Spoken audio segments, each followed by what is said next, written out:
Hello everyone. So today we are going to do a very interesting topic, that is designing of staircase. Okay, so let's see. So when you're going to design a staircase, you need some data. Okay, so what are the data that you need? That is the area where you need to design the staircase. So here it is given 3 meter cross 6 meter. So if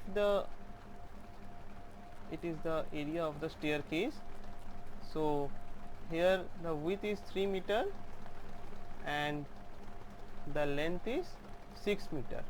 Okay, so in between this area we need to design the staircase. Okay, so considering this particular area we will design the staircase. Now what other data you need? That is the floor to floor height is 3.5 meter. That means what? Suppose we have, this is the first floor and this is the second floor. Okay, so we need to provide here the staircase like this. So that means what? This is flight, so this is the height of the flight 1. Okay, so consider, if we consider the total floor to floor height is x, so the flight, that means the height of the each flight is x by 2, right? Now if we, now here we need to provide the riser and tread, right, in this way. Now considering the height of each riser, suppose if we consider the height of each riser is 150 mm. So if we get the total height of each flight, we just divide the value of each flight by 150 mm. Then we will get the how many numbers of risers we need to for the single flight. Okay, that means from this position to this position how many risers we need. So simply we will multiply that with 2, then we will get the total numbers of risers for the both of these two flights. Okay, so this data we need, that means the floor to floor height data that we need. And if we got the value of the number of risers, then we will also can determine the number of treads, because number of tread is, you already know, riser minus 1.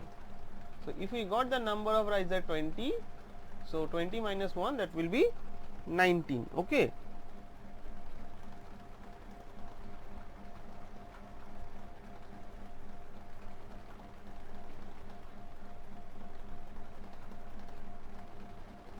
now the grade of the concrete and steel. So definitely, as the material is made of RCC, so definitely we need to consider a particular grade of concrete and a particular grade of steel. Okay, now the here it is given the support width is 230 mm at the end of the landing.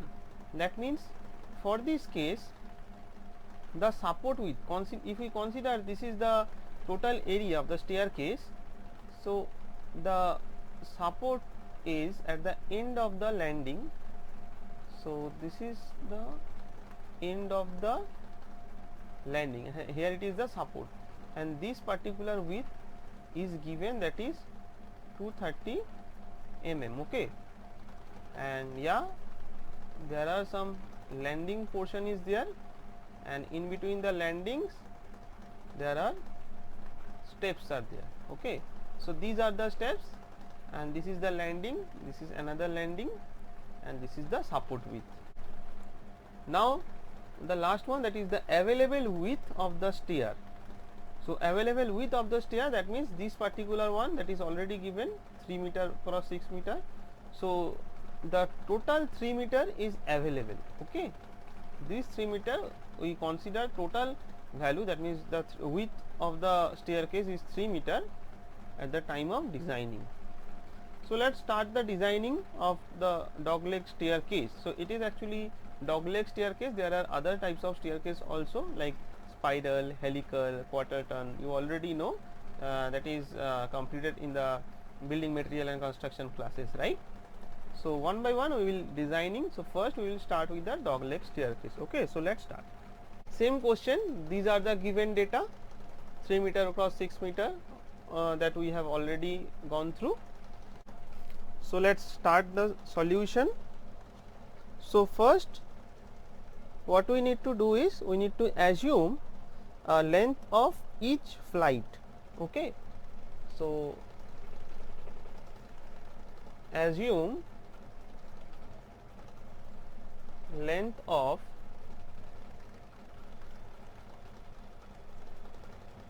each flight is 1.35 meter. Okay, so that means what? If we draw the staircase over here,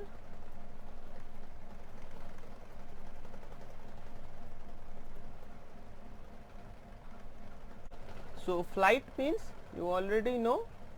If we draw the steps over here,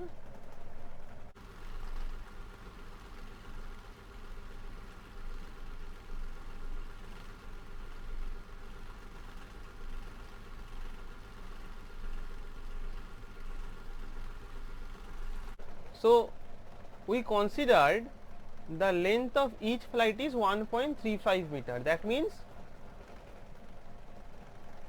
this particular distance is 1.35 meter. Okay, so if this is 1.35 meter, so what will be the space between the two flights? That means what will be the value of this particular gap? So the space between two flights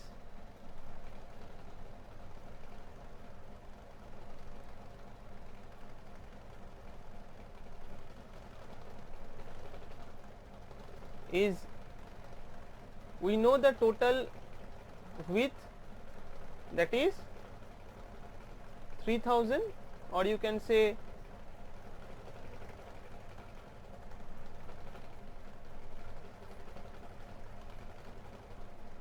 that is 3 meter. So what will be the value of the space between two flights? That is 3 minus 2 into 1.35, or you can say 0.3 meter. Okay, so this is the first step, that means to determine the space between two flights.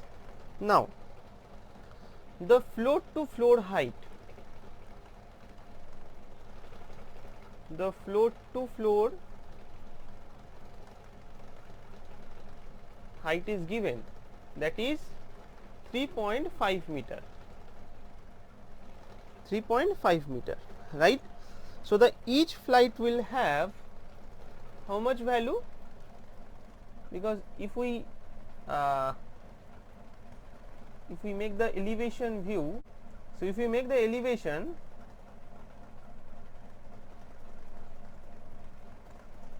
it will be something like this, and it is given that the float to floor height is 3.5 meter. So what will be the height for each of the flight? That means this one, this is nothing but 3.5 by 2, right? Similarly for this case also, that is 3.5 by 2. So here you can write height of each flight is 3.5 by 2, that is 1.75 meter, right? Now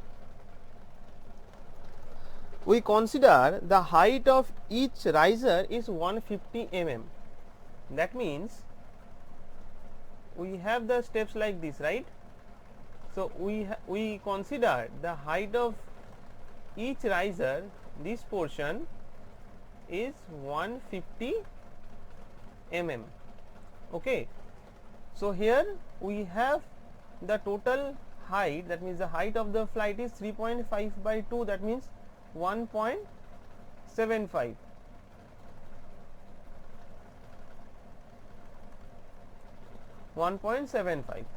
So we need to provide here the risers, right, like this. So how many numbers of risers we need to provide for the single flight? That will be 1.75 by the height of the single riser, right. So now we will consider the height of each riser. Height of each riser is 150 mm. Okay. So how many numbers of risers we need to provide in a single flight? So number of riser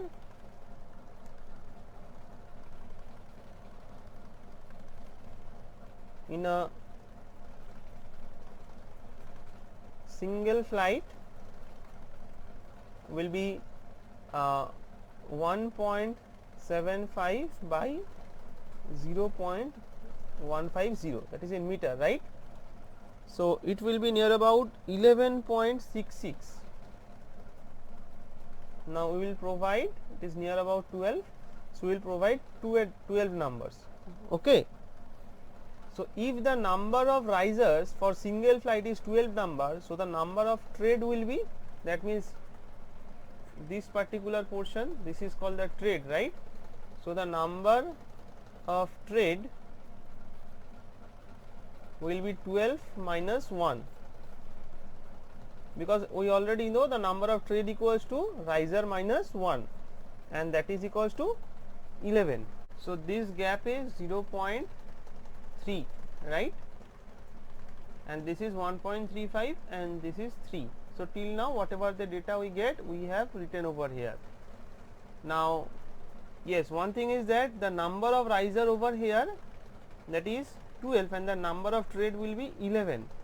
That means we will start the value from 1, 2, 3 and here it is up to 11. That means we have 11 numbers of tread in a single flight. Okay. Now just I am removing this portion.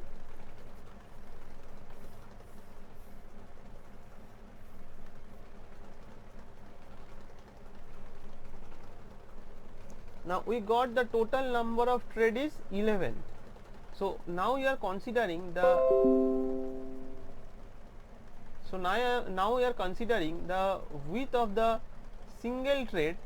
This particular distance is 300 mm. Okay, that means if we consider a single tread, this one is same as this, so 300. So we got the total number of tread is 11. So what is the total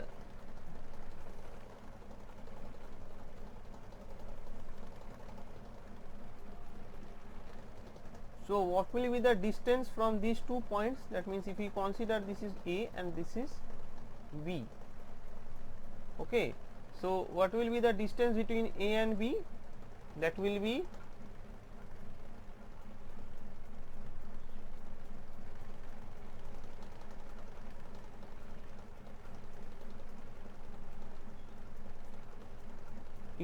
into 300, and that is 3300, or that is in mm, so 3.3 meter. Okay.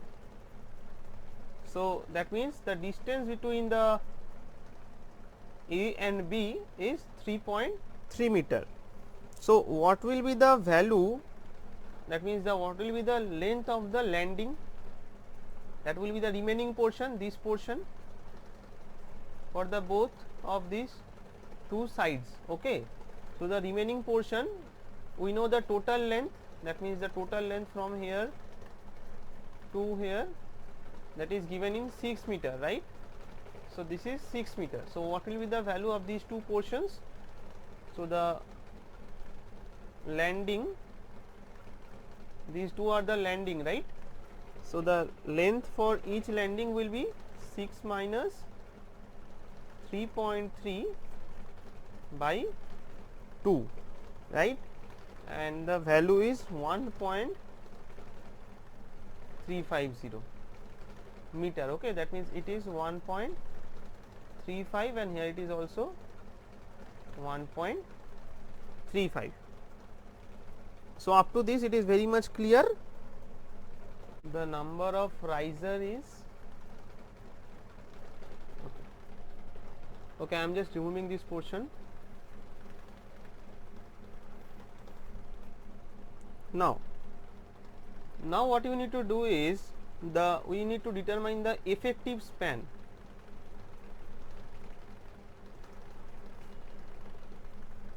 We need to determine the effective span. Now, to determine the effective span for the staircases, we need to go to clause number 33.1 in IS 456 2000. Okay, so let's go there.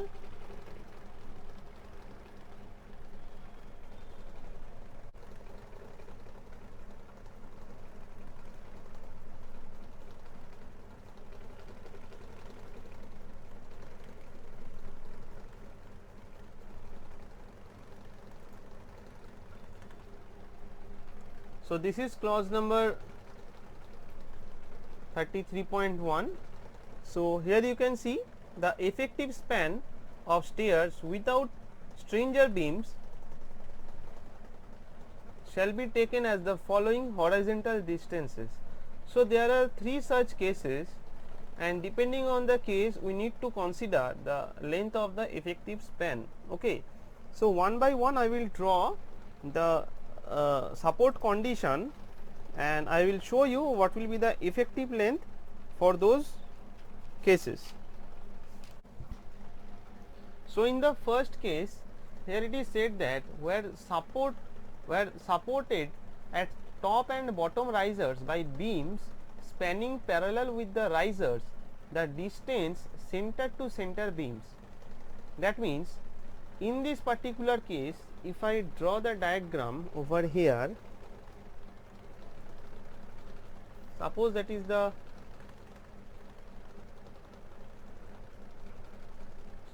first case.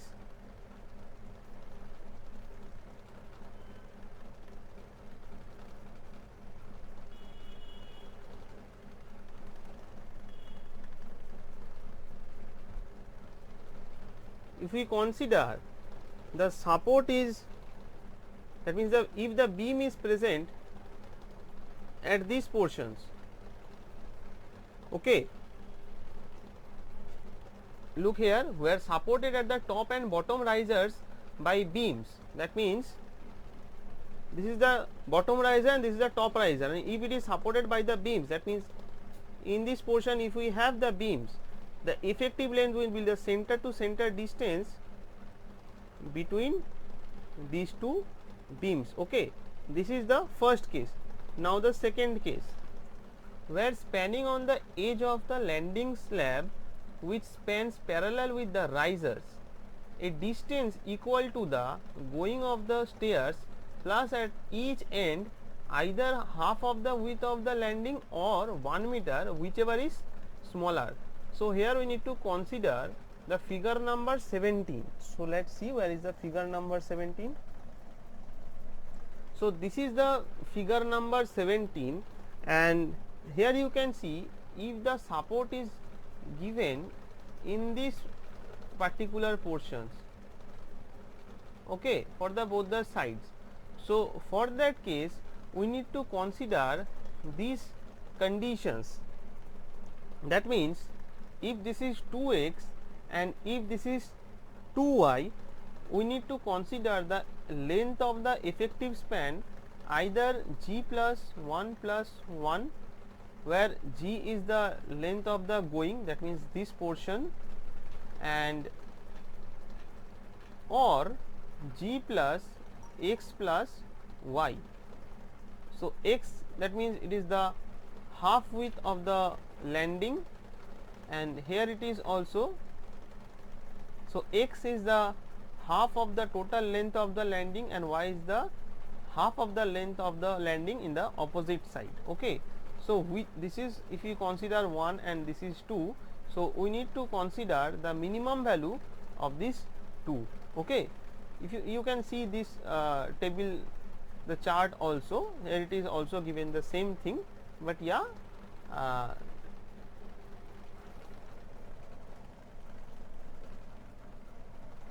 now the third one, that means this particular thing where the landing slab spans in the same direction as the stairs, and they shall be considered as acting together to form a single slab, and the span determined as the distance center to center of the supporting beams or walls, the going being measured horizontally. So, this condition is given in our problem. So, here you can see the support width is given, that is 230 mm at the end of the landing. So, in our case this particular diagram, if we draw this, that means the sectional view,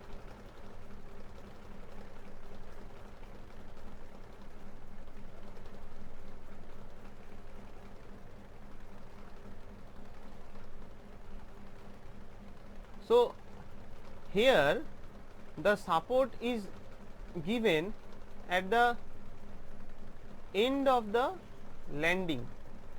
Okay. So, in the third point here it is given the, so if the beams are present at the end of the landing slabs, so we will consider this effective length of the span, and if the beam is present at the top and bottom risers, so we will consider this effective length. Okay. So, in our problem we will consider this particular thing, because here it is given that the support width is 230 mm at the end of the landing. That means it is present over here, end of the landing. Okay. And this width is given, that is 0.23 if you make it in meter in both the sides.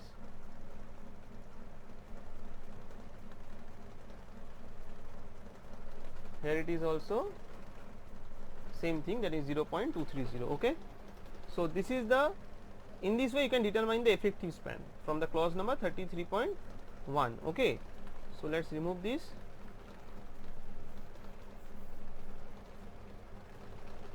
So, what will be the value of the effective span for our case? That is 6000, because you already know this is 6 meter. So, 6 meter plus here the support width is 230 and 230. So, 2 into 230 by 2. So, ultimately what we get, that is 6230 mm. Okay. This is the length of the effective span. Now, what we need to determine, that is the effective depth. So, in beam design and slab design we already determined the effective depth. So, this is the common thing, and if we consider the clause number 23.2.1, same, that is IS 456/2000, we know the span by depth, that means the Lx by d is equals to 20 for the simply supported case, the maximum value, and into the modification factor. Now, if we need to determine the value of this modification factor, we need to consider a PT value, right? That means the percentage of steel. So, here we will consider 0.3 percentage. Okay. So, let us go to the clause number 23.2.1, and from there let us determine the value of D by putting the value of modification factor. So, let us go there.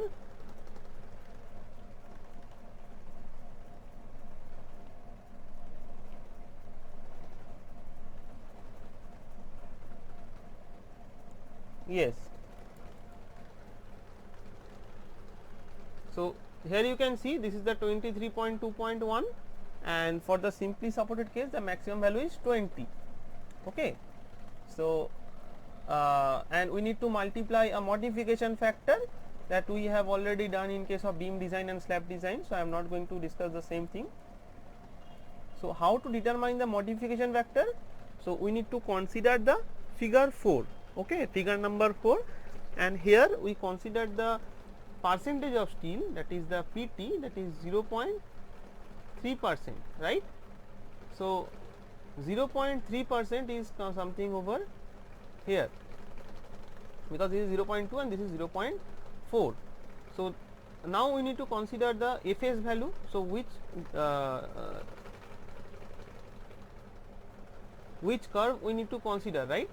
So to determine that, we know the formula Fs equals to 0.58 Fy AST required by AST provided. So initially we know that AST required equals to AST provided. So if we put this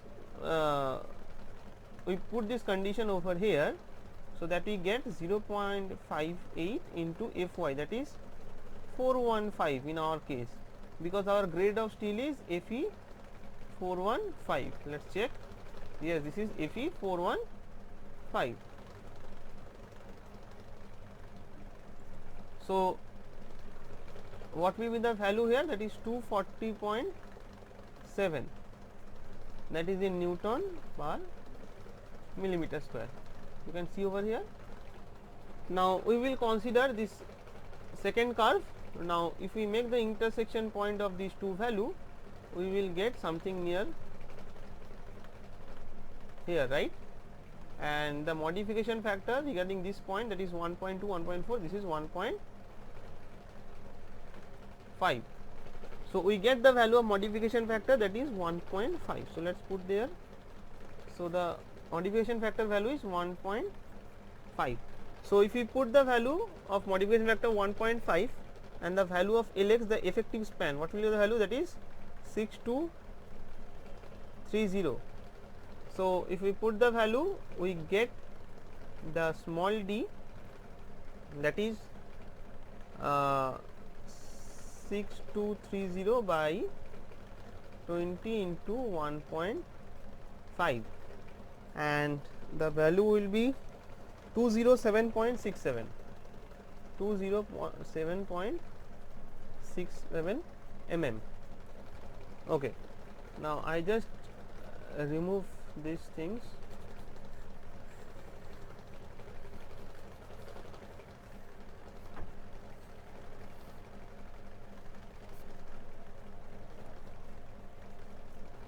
So the value of D that we got, that is 207.67 mm.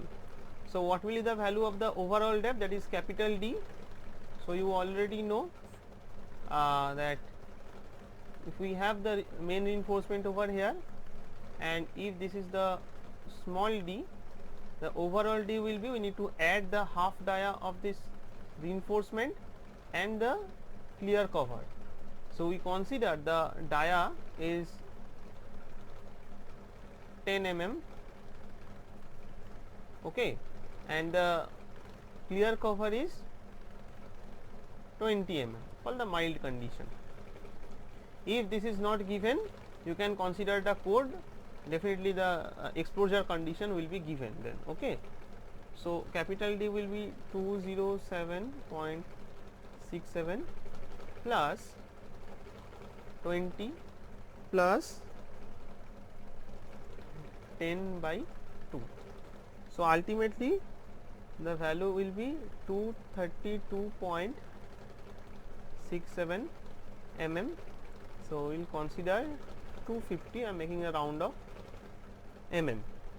So if we consider the capital D 250, so the value of D will be, the updated value of D, consider it is dx, it is 250 minus 20 minus 10 by 2, and that is 225. Okay, so this is the updated value. So at the time of moment calculation or any kind of calculation, we will consider this 225 mm value. So let us write the summary up to this, whatever the data we get.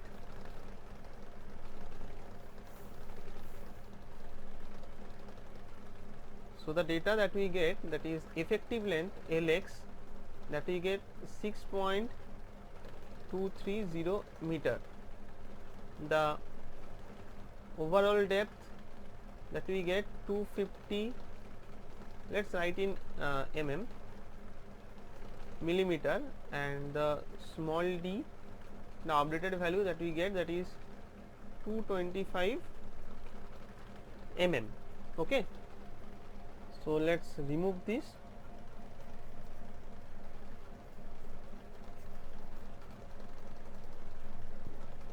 Now what we need to do, we need to go to the next step, that is the load calculation.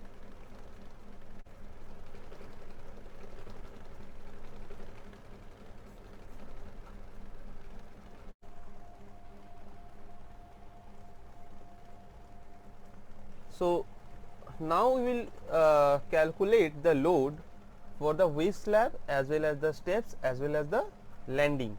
So let's start. So first one, the first part that we need to calculate, that is the dead load of the waste slab. So dead load of the waste slab, that means which portion, look over here, if we consider a single step, suppose consider this is the single step, so below the step we have a slab, right? So this particular portion is the waste slab. So we need to determine the dead load of the waste slab.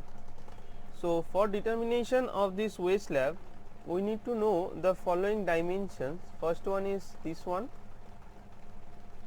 is the depth, right, and the d value is 250. So this one is 250. Now what other details that we already know? We know this particular distance, that means the tread value. What is the value of the tread that we considered previously?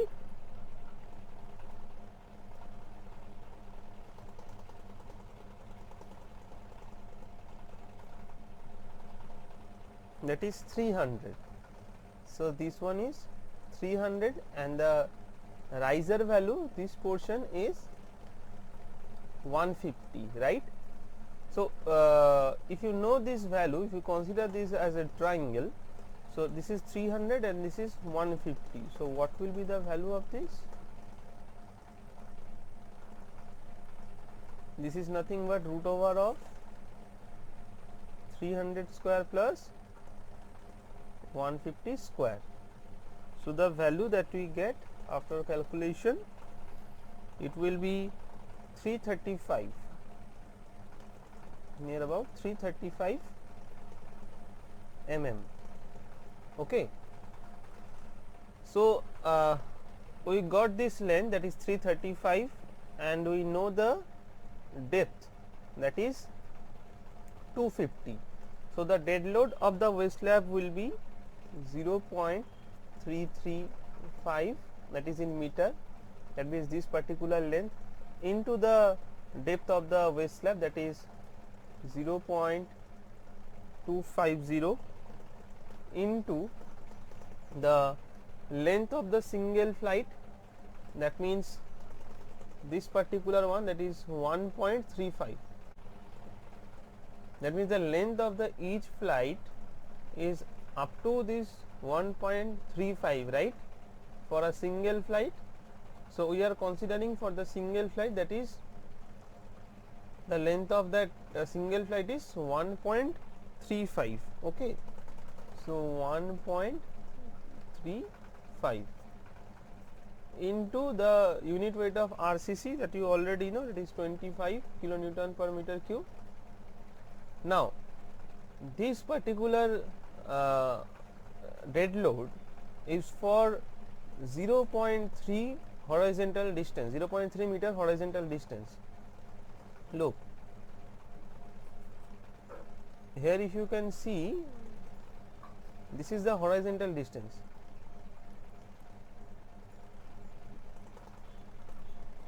For this particular distance, this is a very important thing. In the books you don't find this thing. Look, this particular dead load is for this 0.3 meter horizontal distance, because look here, if you consider over, this is the waste slab,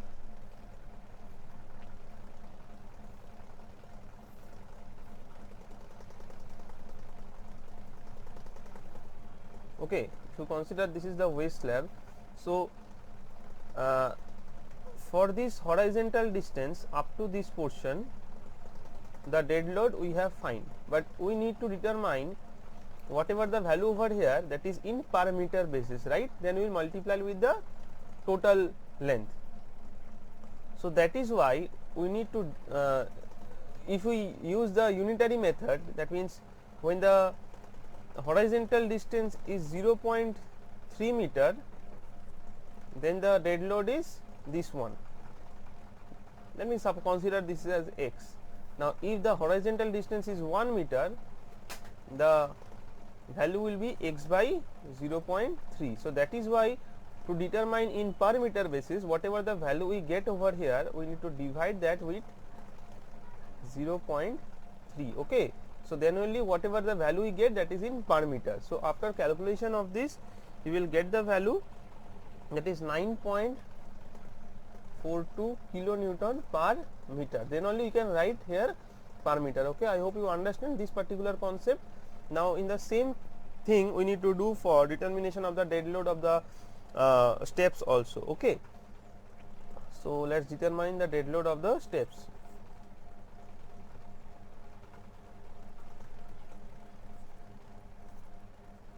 Dead load of the step. So dead load of the step means this particular portion, right? So what is the area of this triangular portion? That will be half into the base into the height, you can say 0.3 into 0.15. this is the area.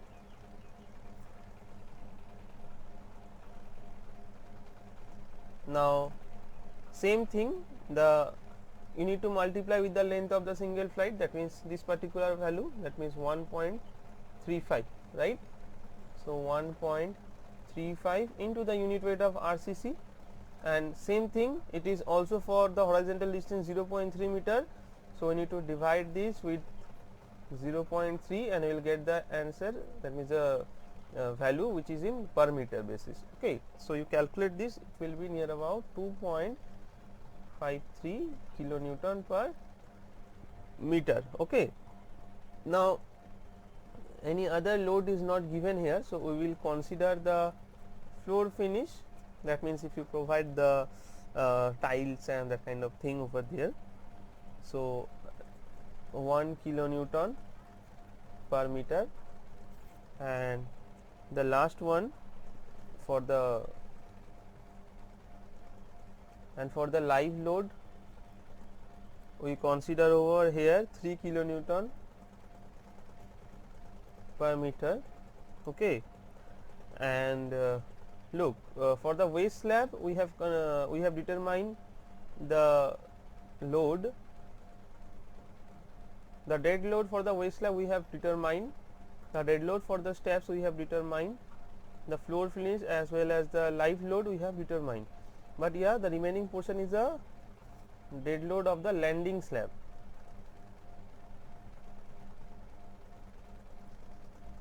The remaining portion is the dead load for the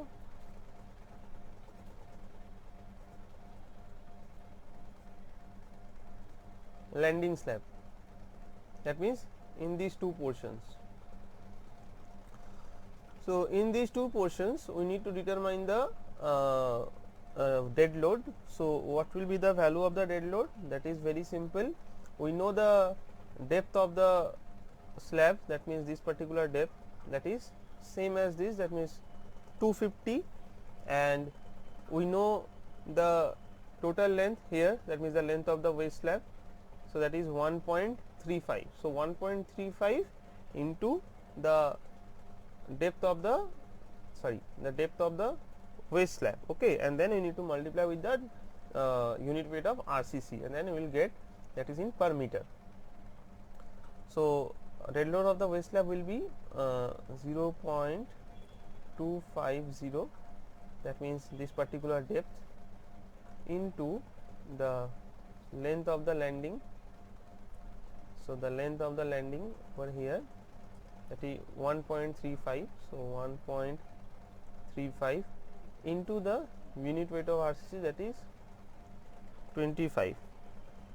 So in this way you can determine, so the value that we get 8.4375, 8.4375 kilonewton per meter.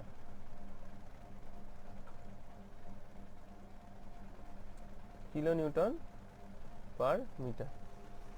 So now we have determined all the loads for our staircase. So let's summarize this. So the dead load of the waste slab, let's remove all this.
So these are the summary of all the loads that we have determined.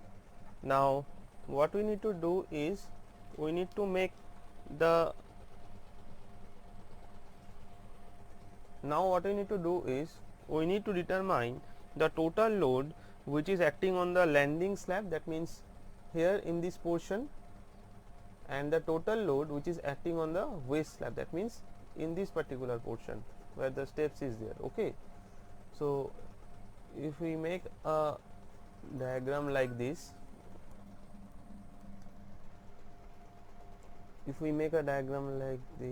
so up to this portion we have certain loads. Now in the waste slab we have some loads like this, and then also in the landing slab we have something load like this. Okay, so here there are two supports because our supports are in the end. So this length you already know, this particular length you already know, and this particular length also know. So this is 3.3, this is 1.35, and this is also 1.35. okay, so we need to determine the load which is coming over here. Definitely these two are same because the dimensions are same, and we need to determine the load which is coming on the waste slab. So in the waste slab, first determining the load in the waste slab. Okay, so in the waste slab this particular load will come, that means the dead load of the waste slab, then the dead load of the steps, the floor finish, and the live load. Except this landing slab, all over the load we need to add in the to determine the total load in the waste slab. Okay, so that will be 1 plus 2 plus 3 plus 4, and the dead load for to determine the load which is coming on the landing slab,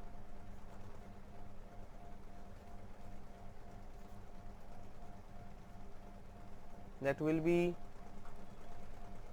this one, dead load of the landing slab, live load, the floor finish, and nothing else, because the dead load of the steps and waist slab is only for the waist slab. Okay, yes. So landing slab, if we determine, that will be 3 plus 4 plus 5. So the value we get, that means the total load which we get after determination of the landing slab, that is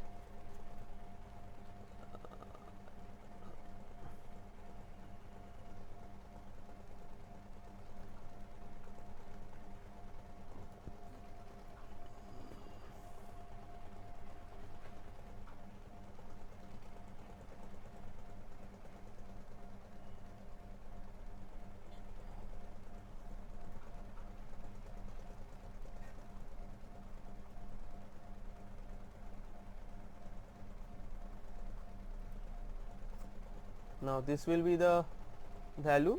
We will multiply with the partial safety factor, that is 1.5, to make it the factor load, and directly we get the factor load. The value is 18.65 kilonewton per meter. Okay, this is the factor load for the landing slab, and the factor load for the waist slab, if you multiply with 1.5, so the value that we get, that is 24 kilonewton per meter. 24 kilonewton per meter. So here it will be 24. So here it will be 24 kilonewton per meter, and here it is 18.65 kilonewton per meter, and here it will be also 18.65 kilonewton per meter. Okay, so now we will go into the next step.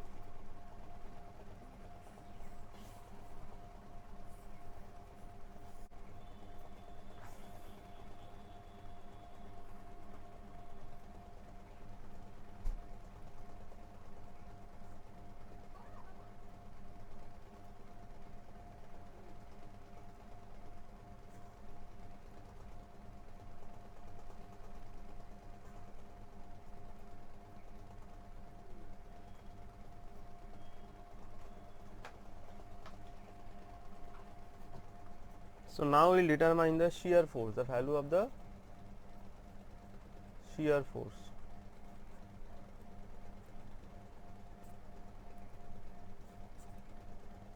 So now we will determine the value of the shear force.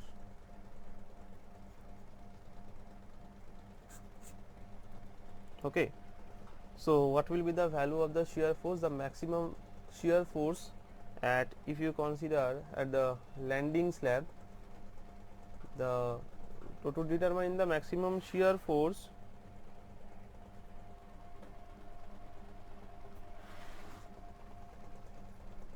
so we have our support in these two end points, right? So if you consider the reaction force here Ra, and here it is Rb, so what will be the value of Ra and Rb?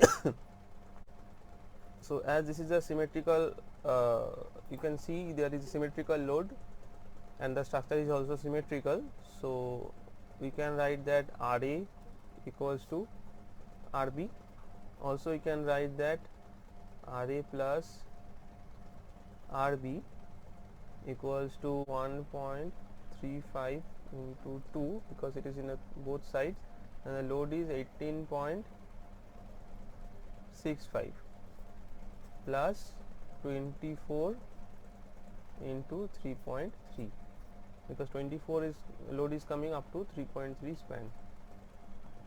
So after if you solve this equation, you will get Ra equals to Rb, that is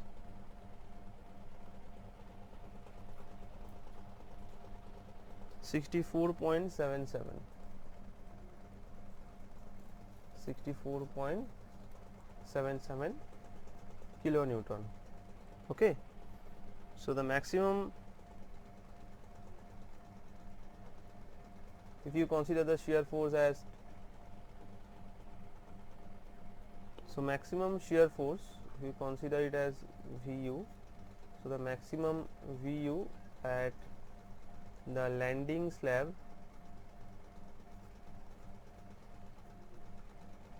will be this particular value, that is 64.77, and maximum VU for the waist slab, that will be 64.77 minus 18.65 into 1.35,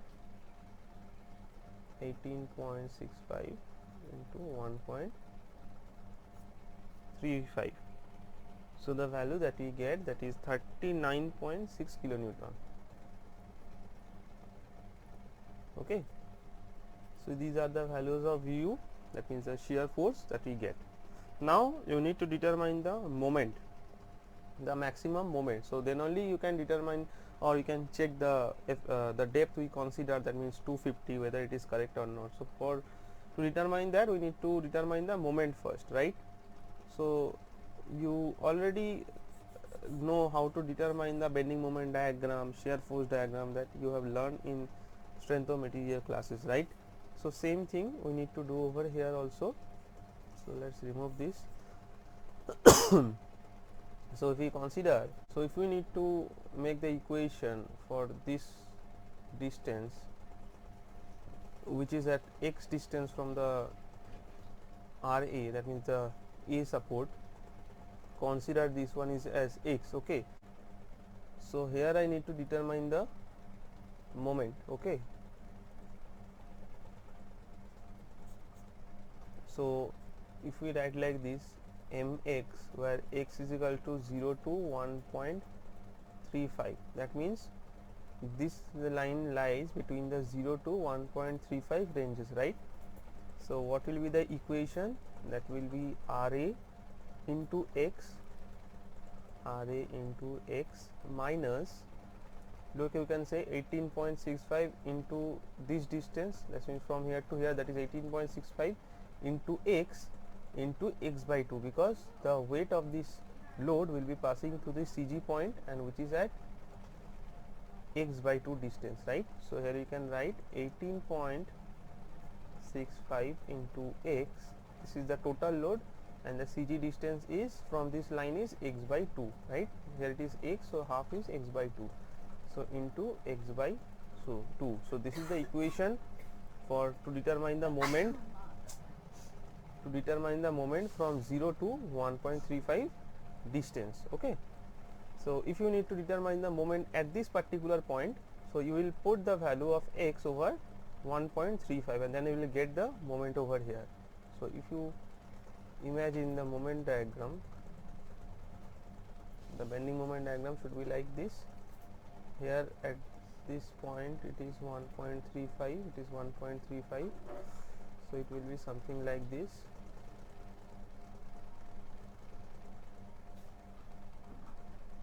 Right, now in this particular point it will be, we will get the maximum moment, and if you put the x value 1.35, you will get the moment at this point, these 2 points, and if you put the value of x, which is 3 meter, because you can see from here to center of the point it is 3 meter, because the total length is 6 meter. So if you put here 3 meter, you will get the maximum moment. So we are interested with this particular moment, because we need to design the staircase with the maximum moment, right? But also we will determine this moment also. So this is the equation for the x equals to 0 to 1.35. Now we will determine the mx equation for up to this particular distance, that means x. So now we will consider the x distance, which is at a range of between the 1.35 to 4.65, because 1.35 plus 3.3 is up to here is 4.65. So now we will write the equation of mx,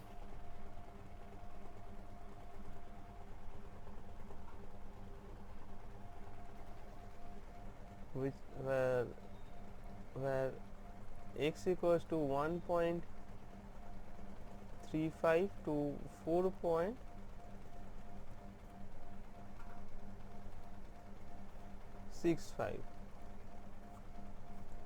So what will be the equation?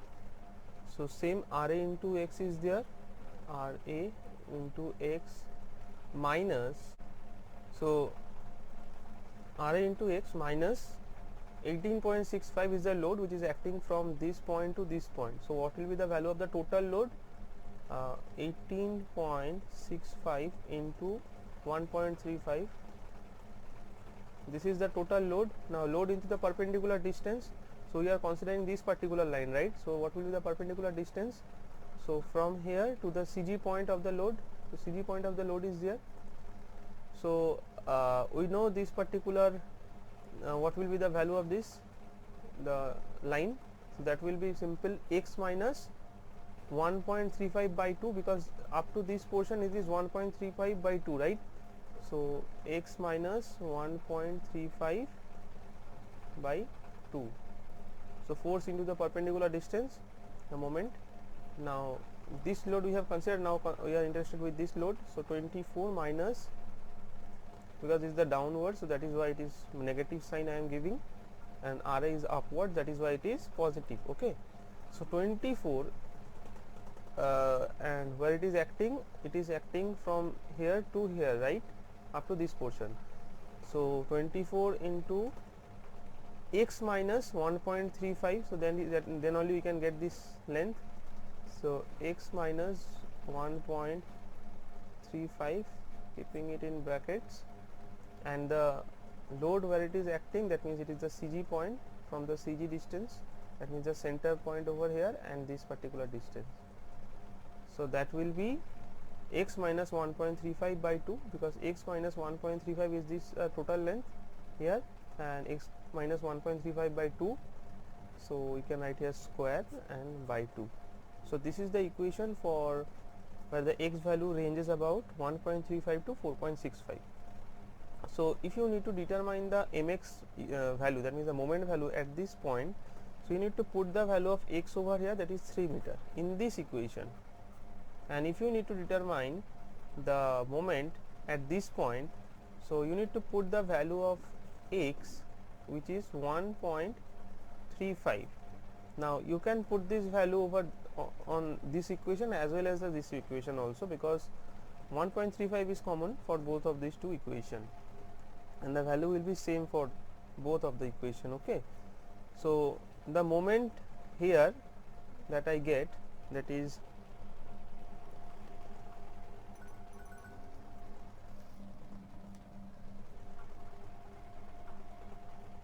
70.44 kilonewton meter.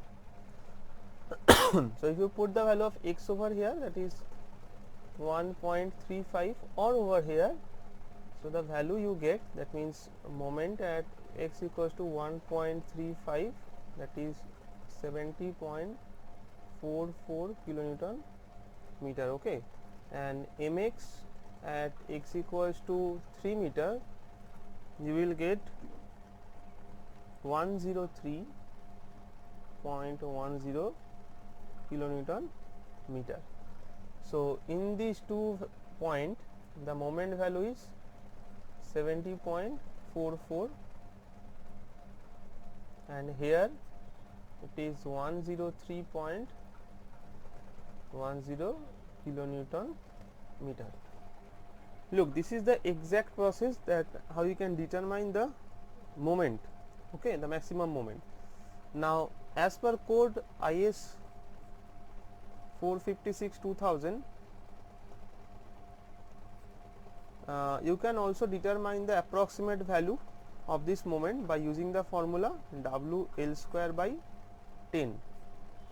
Okay, so you use the value of W, that is 18.65,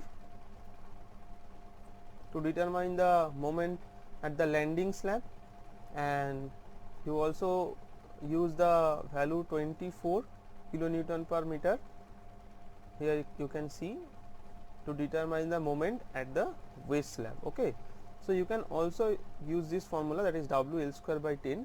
But yeah, if you need to determine the moment accurately or design accurately, so you need to determine the moment in the following way. Okay, that will be the that will give you the exact value.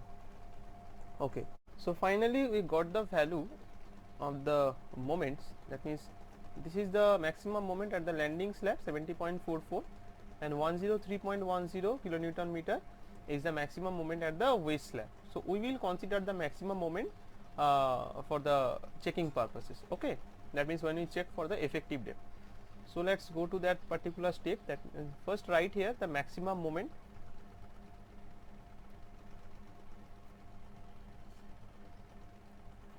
which is at the waist slab.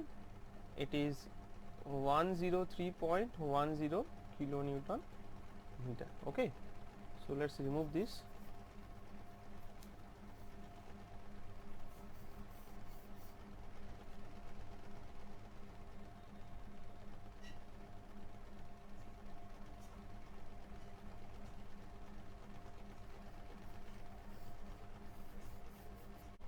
So we will check for the effective depth.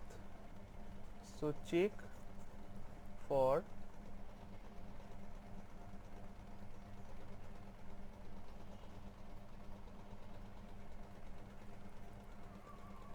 effective depth. Okay, so for checking purposes we know the formula for the mu limit, that is given in the annexure G of IS 456 2000. So mu limit is equal to 0.36 xu max by d into 1 minus 0.42 xu max by d into bd square fck. Okay, if you don't need to memorize this formula or use the code, you know the value of moment of resistance, that is C into Z. You know Z is the lever arm and C is the total compressive force. So you put the value and get this formula. Okay, previously I have shown you how this formula came from this, so I am not going to do the same thing over here. Just put the value. Now xu max by d for Fe 415, the value of xu max by d is 0.48. So this 0.48 from where it is came, I will show you in the code.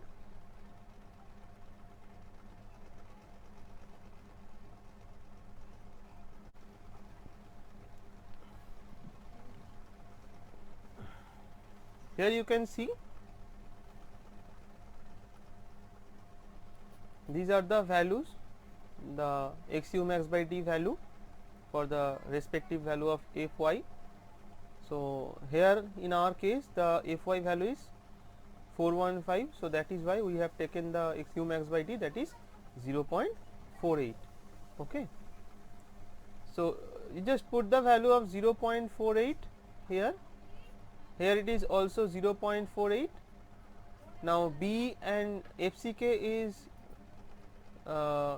20 and we just need to put the value of B value. Okay, so what will be the value of B? The B is nothing but the length of the single flight, that is 1 point, not 1 point, we put it in millimeters, so 1350. So yeah, so what is the value of mu limit? Here we will put the maximum moment value, that is 103.10. so 103.10 into 10 to the power 6 because it is in kilonewton meter.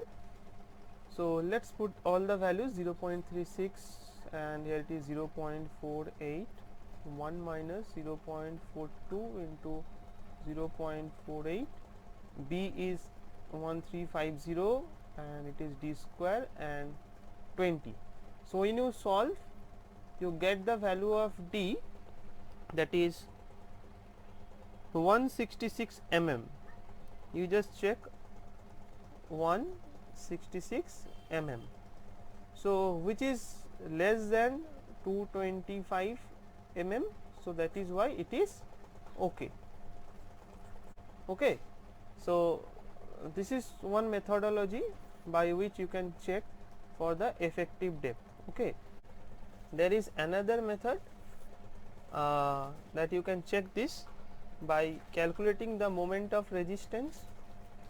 So the moment of resistance for Fy equals to 415, the formula you already know, I have derived, that is 0.138 FCK Vd square. Okay, so you know the value of FCK 0.138, FCK is 20, V is 1350, that means the length of a single flight, and the D that we have considered, that is 225. Okay, so this is square. So ultimately the value that you get, that is 188.62 kilonewton meter. So which is greater than the maximum moment which is generated over here, that is 103.10 kilonewton meter. So that is why it is also safe. Okay, so using any of one of these two methods, you can check for the effective depth. So very simple. So let's go to the next step.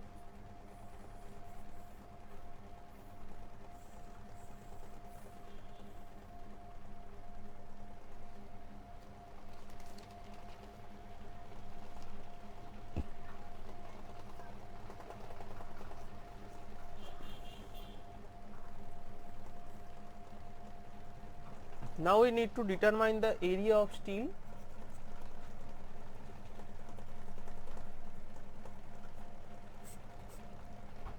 Very important thing. And to determine the area of steel, you know the formula that is given in the annexure G.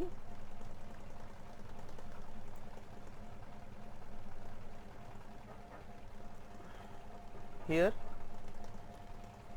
So previously, to to check the effective depth, we have used this formula. Okay, that means C into Z. Now we will, to determine the area of steel, likewise we have done in the to design of beam as well as the slab, we have used this formula to determine the area of steel. Here we will do the same thing, that means we will consider this formula. So mu is equal to 0.87 Fy AST D into 1 minus AST Fy by BD FCK. Okay, here the value of B will be the length of the single flight, but in case of slab we consider the value of B, that is 1000, that means per meter basis, right? So let's put the value, that means mu equals to 0.87 Fy AST D to 1 minus AST Fy by BD into FCK. Okay, so except the value AST, we know every value, like Fy is equal to 415, D is 225, Fy here also 415, B is 1350, D is 225, FCK is 20, and moment, that is 103.10 into 10 to the power 6, because it is in kilonewton meter, so we convert in Newton millimeter, because all other values over here is in Newton millimeter. Okay,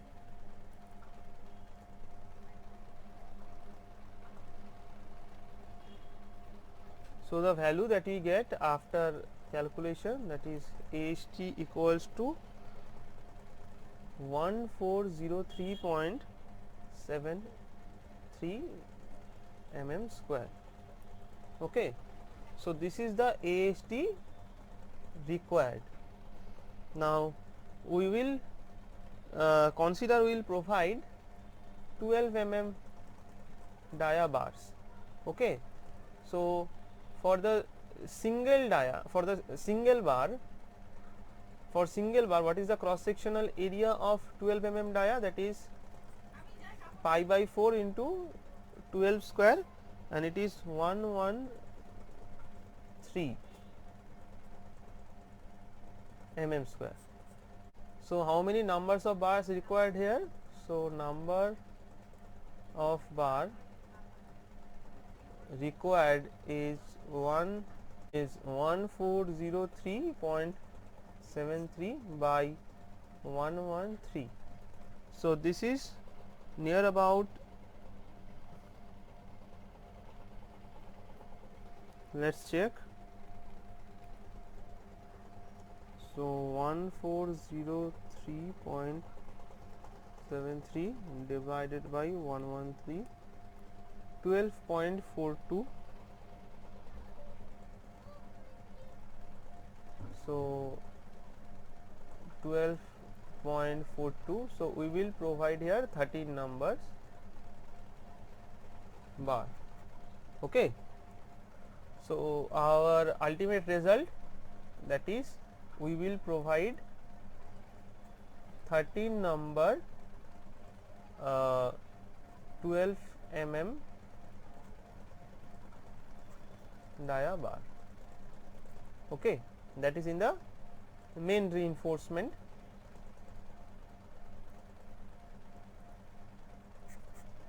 Now when we determine the main reinforcement, 13 number 12 mm dia, this is the area of steel provided. Okay, that means EST provided. So now we will determine the transverse reinforcement, that means which is provided at the transverse direction. This main reinforcement is provided in this particular direction. Okay, in this particular direction, but now we need to provide the transverse reinforcement which is provided in this direction, that means which is perpendicular to this main reinforcement. Okay. So let's determine the transverse reinforcement.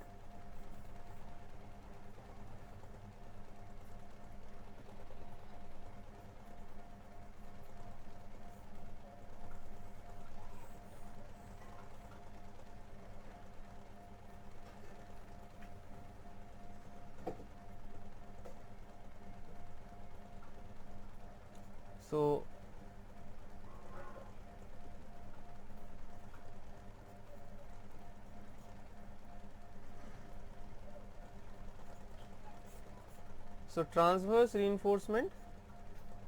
So likewise we have determined the transverse reinforcement in slab. Here we also need to determine the value same as before, that is 0.12 BD by 100. Okay, so this is for the torch steel, and for the mild steel it is 0.15 BD by 100 as per given in the code. So let's put the value 0.12 into B. The value of B is 1350 because it is the length of the single flight, and value of D is 250, right? That means the overall depth by 100. So the value that you get, that is 405 mm square. So let's provide here 10 mm dia bar. Okay, so how many numbers of bars required? So the numbers of bar required is 405 by the cross sectional area of a single diameter, that means 5 by 4 into 10 square. So you will get the numbers of bar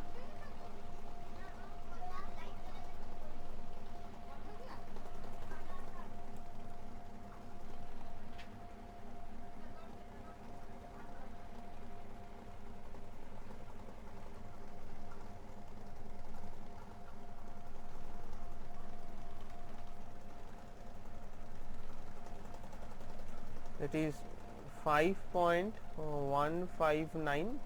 So we will provide here 6 numbers. Okay, so the summary, that means for the transverse reinforcement is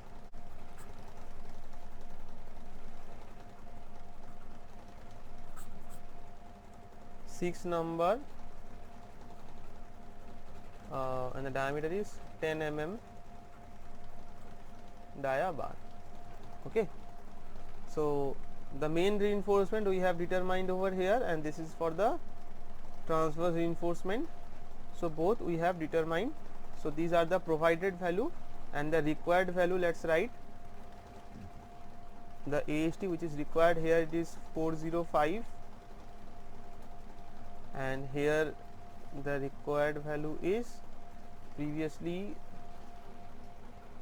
1403.73 mm square. Okay, so this is the AST required for main reinforcement, and this is the AST required for the transverse reinforcement, and these are the provided value.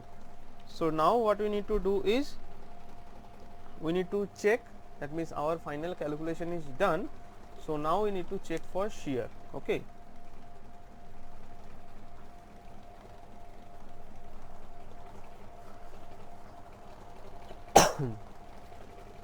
you can also determine the spacing also, because as you got the numbers, how many numbers of bars are required, so you know the to determine the spacing, very simple. You know the value of B, so B is 1350, that is the length of a single flight. So you just divided the value B by the number of bar which is required. So number of bar for the main reinforcement, it is 13, and the number of bar for the transverse reinforcement, that is 6. So if you make the calculation, you will got the spacing also. Okay, so this is the formula to determine the spacing. Now we need to check it for the shear as well as the deflection, then our problem will be completed. Okay, so let's check.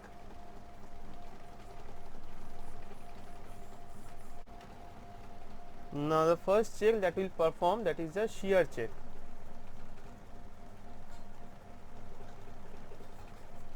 Okay, so for that we will go to the clause number 40.1 IS 456 2000. Okay, so where we need to determine the tau V, that means the nominal shear, and tau C, that means the design shear. So let's go there.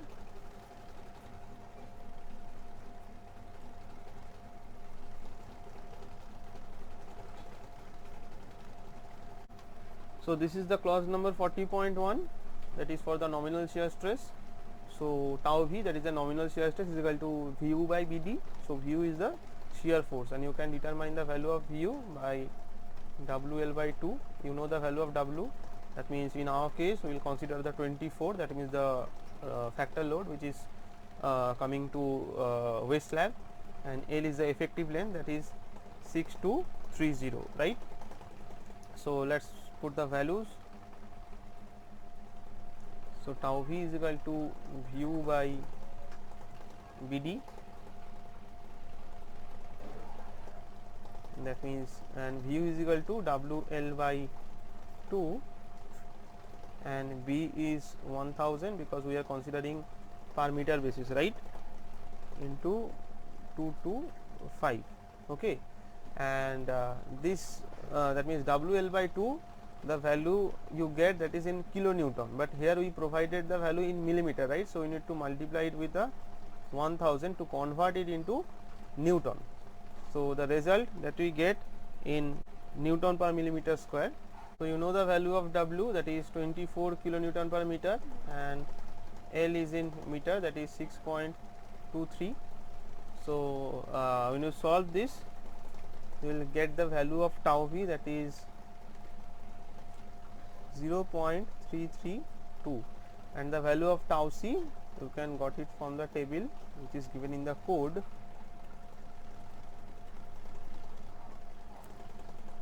Here you can, from the table 19, you can determine the value of tau C for the respective PT, percentage of steel. So we have not determined the percentage of steel, so let's see what is our percentage of steel which is provided.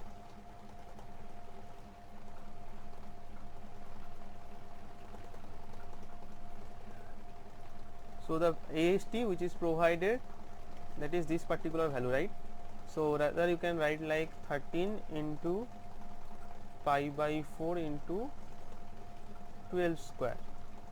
So when you solve the value, it will the value you will get, that is 1469 mm square. Okay, so this is the area of steel which is provided. Now the PT equals to AST by BD into 100. So AST is 1469, B is 1350 and D is 225 into 100. So the value that you get, that is 0.48%. Okay, so this is the PT. So considering this PT, we need to determine the value of tau C.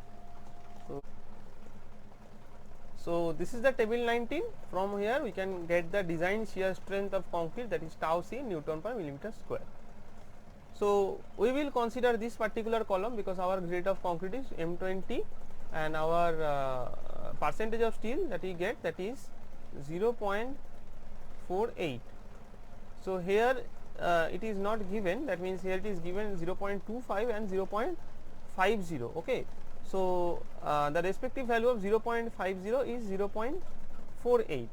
So definitely the corresponding value of 0.48 is near to 0.48.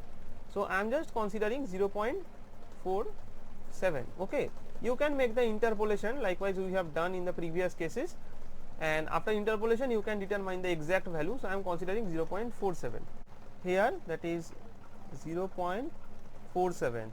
So in this case tau C is greater than the tau V, right?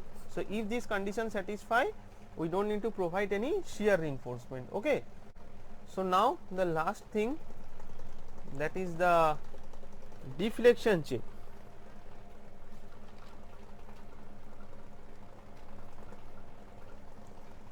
So let's remove this.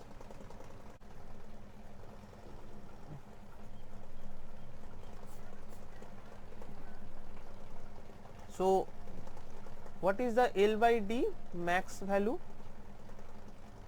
L by D max, we know as is a simply supported case, so the ratio is 20 and into the modification factor, and this modification factor, to determine this we need to go to figure number 4, right?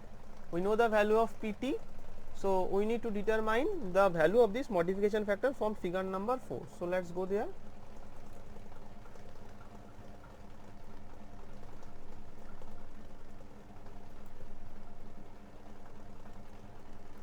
So this is the figure number 4. So here our value of the percentage of steel is 0.48. So it is something like this, because this is 0.6 and this is 0.5. So 0.48 is near to this particular point. Now we need to consider the curve. Which curve we need to consider? So to determine the curve, we have this formula, that means the Fs value. So Fs value, we know the formula, that is 0.58 into Fy into AST required by AST provided. So we know the value of AST required, that is 1403, right? Let's see, 1403, and the AST provided is 1469. So let's put the values. 1403 and it is 1469, right? So and you also know the value of Fy, that is 415. So after you make the calculation, so Fs value that we get near about 229 Newton per millimeter square, right? So that should be in between the 240 and 190. So the corresponding value, if we consider over here, that is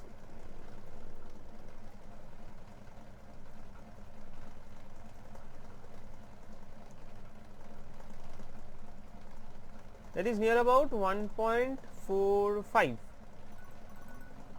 So the value that we get, that means the value of the modification factor for the respective value of the steel, that is in this particular point, that is 0.48, right? The PT percentage of steel that we got, that is 0.48. So for the 0.48, the corresponding value of the modification factor we consider here 1.45. okay, so just put here, so modification factor value of this is 1.45. so the ultimate value of, that means the L by D max value is 20 into 1.45. so let's calculate 20 into 1.45, sorry, 20 into 1. So that is 29. So 29. So this is the value, that is the maximum value of L by D. So L by D which is provided by us, it should be less than this 29. So the L value is 6230 and D is 225, right? 225. So let's calculate what is the value.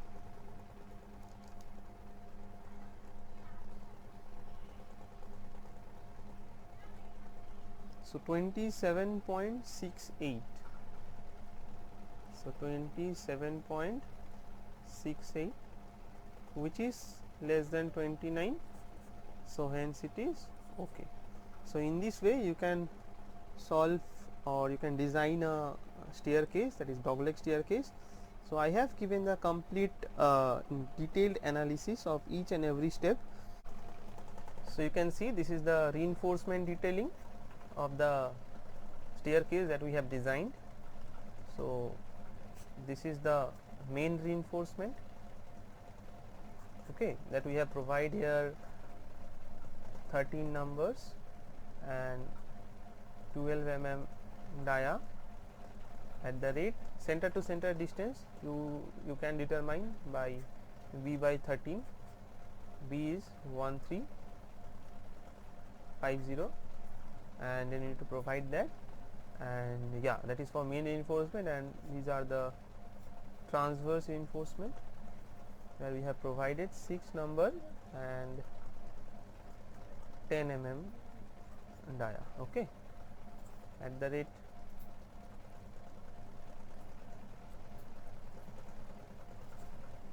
center to center distance is 1350 by 6, you can provide here. So yeah, this is the reinforcement detailing. So likewise we have done in the slab. This is for the reinforcement detailing of staircase.